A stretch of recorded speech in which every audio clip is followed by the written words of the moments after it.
Chicken ছাড়াও chilli চিকেনের মতন স্বাদ। আজ আমি বানাবো সয়াবিন দিয়ে সয়া চিলি। সয়াবিনগুলো প্রথমে ভিজিয়ে রেখেছিলাম গরম জলে।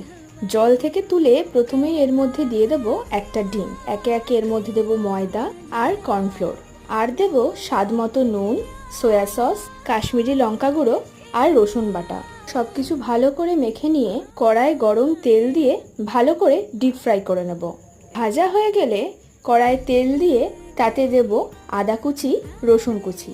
এরপর একে একে দেব পেঁয়াজ, ক্যাপসিকাম, কাঁচা লঙ্কা আর টমেটো। দেব অল্প নুন। একটা সস তৈরি করে নেব, যাতে আমি দেব tomato ketchup, dark soya sauce, red chilli আর গ্রিন চিলি সস।